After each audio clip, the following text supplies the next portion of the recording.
तो drawing and painting के fundamentals के पॉइंट में आज हम देखने वाले हैं शेप्स एंड फॉर्म वाला टॉपिक। तो कोई भी आर्ट वर्क बनाने के लिए आपका जो ड्राइंग वाला पार्ट है वो स्ट्रॉन्ग होना चाहिए। तो जो भी इस फील्ड में नए लोग हैं, जो भी बिगिनर्स लोग हैं, उनको शुरुआती दिनों में एक इश्यू आता है। क्या इश्यू आता है?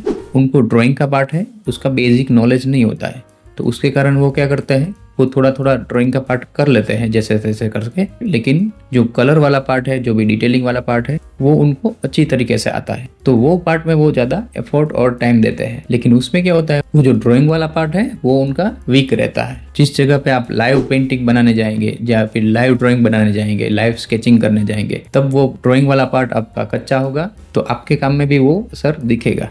तो इसके लिए हमको पूरा एक पैकेज आना चाहिए। जो भी ड्राइंग का पार्ट है उसमें हमको सबसे ज़्यादा एफर्ट और टाइम देना है, और बाकी का कलर और डिटेलिंग वाला पार्ट है वो तो आपको आता ही है। तो फिर ड्राइंग का जो पार्ट है उसके लिए वो क्या करता है, कोई भी शॉर्टकट मेथड यूज़ कर लेते हैं, जैसे कि ग्रिड लाइन्स हो गया, राइट। तो ग्रिड का मेथड यूज़ करके वो लोग इस तरह से कुछ ड्राइंग बनाते हैं। तो ये बिल्कुल भी सही मेथड नहीं है। इससे आप कभी भी अच्छी तरीके से ड्राइंग नहीं कर पाएंगे, क्योंकि आप इस चीज़ को ऑब्जर्व नहीं कर रहे हैं, आप सिर्फ मेजरमेंट ले रहे हैं इसमें। या तो फिर कोई आर्टिस्ट तो ऐसा करता है कि वो डायरेक्ट ही ट्रेस कर लेता है इमेज को, उसमें डायरेक्ट कलर करने लगता है। आपका ये जो ड्राइंग को स्किप करने वाला पार्ट है वो कभी भी आपको आगे नहीं बढ़ने देगा। तो सबसे इम्पोर्टेंट पॉइंट है कि हमको ड्राइंग के बेसिक्स, फंडामेंटल्स और प्रिंसिपल्स समझने हैं। तो आज हम देखेंगे ड्राइंग बनाने के लिए सबसे इम्पोर्टेंट पॉइंट, जो कि है शेप्स एंड फॉर्म्स। तो ये शेप्स एंड फॉर्म की मदद से आप कोई भी ड्राइंग को क्रिएट कर सकते हैं। सो उसके कुछ रूल्स होते हैं, उसके बारे में आज डिटेल में समझेंगे। तो जब भी हम कोई भी ड्राइंग बनाते हैं तो सबसे पहले तो ये सोचना है कि उसका बेसिक शेप्स एंड फॉर्म्स कौन सा है। मतलब कि वो जो भी सब्जेक्ट है उसको हमको 3 डायमेंशन में सोचना है, राइट। तो आपका ऑब्जर्वेशन भी ऐसा ही होना चाहिए, आपको पूरा डायमेंशन के बारे में सोचना है, वो कैसा दिखता होगा, राइट। तो तभी आप वो जो शेप्स एंड फॉर्म्स वाला जो पार्ट है वो अप्लाई कर पाएंगे। जैसे कि यहाँ मैंने एग्जांपल में दिखाने की ट्राई किया है आपको। तो उसका बेसिक शेप्स कौन सा है, वो उस फॉर्म में कैसा दिखने वाला है, वो देखने की और ड्रॉ करने की ट्राई किया है इसमें। तो कोई भी ड्राइंग इसी मेथड से बनता है, वो आपको माइंड में सेट करना है। अब ये डिपेंड है कि आप कौन सा ड्राइंग बना रहे हैं, मतलब कि आप 2D ड्राइंग बना रहे हैं या तो फिर 3D में ड्राइंग बना रहे हैं, राइट। मतलब कि 3 डायमेंशन वाला ड्राइंग बना रहे हैं। तो 3 डायमेंशन के लिए ये जो मेथड है वो यूज़ होता है। तो इससे क्या होगा कि आपके जो आर्ट वर्क है उसमें वो डेप्थ और रियलिज्म क्रिएट होगा। और इसके साथ साथ हमें ये भी सोचना है कि वो जो सब्जेक्ट है वो हमको किस एंगल में दिख रहा है, मतलब कि उसका पर्सपेक्टिव कौन सा है। तो ये जो पर्सपेक्टिव वाला पार्ट है वो हम नेक्स्ट वीडियो में डिटेल में समझेंगे, राइट। लेकिन अभी के लिए इतना समझ लेते हैं। उसके बाद हमने ऐड किया लाइटिंग। तो लाइटिंग सोर्स कहाँ से आ रहा है वो भी देखने का ट्राई किया इसमें। तो यहाँ से वो लाइटिंग आ रही है। तो ये वीडियो में हम कौन कौन से टॉपिक समझने वाले हैं उसका लिस्ट पहले देख लेते हैं। तो लिस्ट में सबसे पहले है बेसिक शेप्स, उसके बाद है breaking down objects into shapes, उसके बाद है converting 2D shapes to 3D object, उसके बाद है कंस्ट्रक्टिव ड्राइंग, मतलब कि स्ट्रक्चर, प्रोपोर्शन, और लास्ट में है इन सब चीज़ों की एक्सरसाइज, मतलब कि प्रैक्टिस। ओके, तो चलिए देखते हैं इसमें से पहला पॉइंट, जो कि है बेसिक शेप्स। तो शेप्स में बेसिकली 2 टाइप के शेप्स होते हैं। एक है जियोमेट्रिक शेप्स, दूसरा है ऑर्गेनिक शेप्स।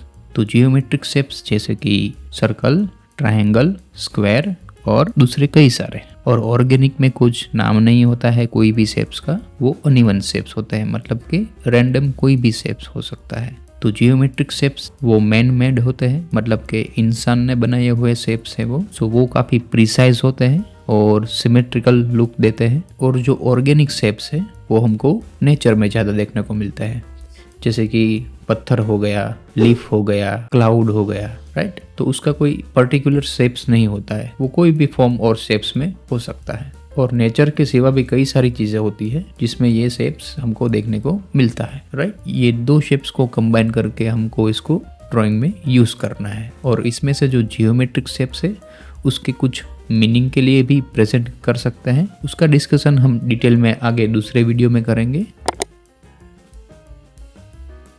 तो ये वाले पॉइंट में हमको जो रेफरेंस दिख रहा है उसमें से हमको उसके बेसिक शेप्स निकालना है, बड़े शेप्स कौन से दिख रहे हैं और छोटे शेप्स कौन से दिख रहे हैं, राइट। तो ये मंकी वाले एग्जांपल में आप देख सकते हैं कि मैंने 3 जो लार्ज शेप है उसको कंसीडर किया और जो छोटे शेप्स है उसको भी उसके प्लेसमेंट के हिसाब से उस जगह पे वहाँ सेट किया। तो अभी के लिए आपको सिर्फ 2D में ही सोचना है, मतलब कि 2 डायमेंशन में ही सोचना है, उसकी लेंथ और उसकी हाइट, राइट। सो चाहे कितनी भी कॉम्प्लेक्स डिजाइन हो उसको आप ये शेप्स की मदद से ड्राइंग कर पाएंगे। तो अब हम करेंगे ये 2D शेप्स को 3D ऑब्जेक्ट में कन्वर्ट। तो 2D शेप मतलब कि उसकी लेंथ और हाइट, और 3D शेप मतलब कि उसकी हाइट, लेंथ और विड्थ मतलब कि डेप्थ, मतलब कि इसमें एक 4 पॉइंट ऐड हो गया जो कि है डेप्थ वाला, विड्थ वाला, राइट। तो इसको बोलते हैं 3 डायमेंशन, राइट। तो अब आपको समझ में आ गया कि 2 डायमेंशन किसको कहते हैं और 3 डायमेंशन किसको कहते हैं, ओके, जिसको हम 2D या 3D का नाम देते हैं। तो जब भी आपको सीन में काफ़ी रियलिस्टिक टच देना है, मतलब कि काफ़ी रियल लुकिंग वाला बनाना है, तो हम 3D मेथड का यूज़ करेंगे। और जहाँ पर आपको ऐसा लग रहा है कि मुझे रियलिस्टिक नहीं, इसको थोड़ा स्टाइलाइज्ड टाइप का वर्क करना है, तो वहाँ पे आप 2D का यूज़ कर सकते हैं। डिपेंड है कि आप किस तरह का आर्ट वर्क बना रहे हैं, राइट। तो यहाँ पर आप देख सकते हैं कि एग्जाम्पल में कैसे मैंने जियोमेट्रिक शेप्स और ऑर्गेनिक शेप्स को 3D में कन्वर्ट किया। सो अब हमें ऑब्जेक्ट का ड्राइंग क्रिएट करना है। तो यहाँ पर मैंने जो ऑब्जेक्ट लिया है उसके जो बेसिक शेप्स तो दिख रहे हैं वो बनाने की ट्राई किया। तो पहले मैंने ये सब ओवल शेप्स क्रिएट किए, राइट, जैसे मुझे यहाँ दिख रहा है उस तरीके से। तो डायमेंशन में ही सोचना है, पीछे भी कैसे दिखेगा वो भी सोचना है और आगे कैसे दिख रहा है वो भी सोचना है, राइट। डायमेंशन में 3 डायमेंशन में हमको उसको सोचना है क्योंकि अभी हम रियलिस्टिक बना रहे हैं, राइट।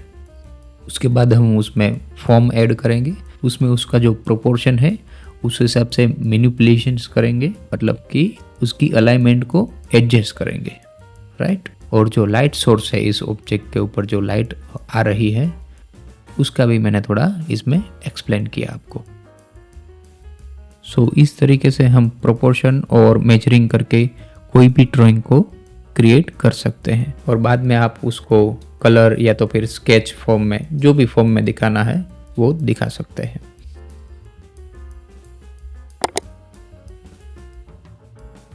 तो ये स्किल को इम्प्रूव करने के लिए मैं आपको 2 एक्सरसाइज प्रेफर करता हूँ। तो उसमें से सबसे पहले आप वो कर सकते हैं कि अगर आपके घर में न्यूज़पेपर आ रहा है, उसमें जो फोटोग्राफ्स आ रहे हैं उसमें आपको बेसिक शेप्स बनाने हैं, राइट। मतलब कि फाइंड करना है कि इसमें कौन कौन से शेप्स बना सकते हैं, तो उसको उसके ऊपर ही ड्रॉ कर दो आप, राइट। तो न्यूज़पेपर का हेल्प लेके उसमें भी आप प्रैक्टिस कर सकते हैं। और दूसरी है मैनिपुलेशन एक्सरसाइज। तो उसका मैंने यहाँ एग्जांपल दिया है कैसे फॉर्म के रिगार्डिंग मैंने पूरा ड्राइंग करने की ट्राई किया है, राइट। शेप्स एंड फॉर्म की मदद से पूरा ऑब्जेक्ट मैं ड्रॉ कर रहा हूँ, राइट, यहाँ पे। तो इस तरीके से आप ये 2 टाइप की एक्सरसाइज डेली बेसिस पे कर सकते हैं। इस तरीके से आप शेप्स एंड फॉर्म्स का हेल्प लेके कोई भी ड्राइंग बना सकते हैं। सो आई होप कि आपको ये सारे पॉइंट्स अच्छे से समझ में आ गए होंगे। अगर कोई भी डाउट या क्वेश्चन है तो आप मुझे कमेंट में पूछ सकते हैं, ओके। तो इसके बाद के वीडियो में हम डिटेल में समझेंगे पर्सपेक्टिव के बारे में। तो मिलते हैं वो वाले वीडियो में, तब तक के लिए गुड बाय।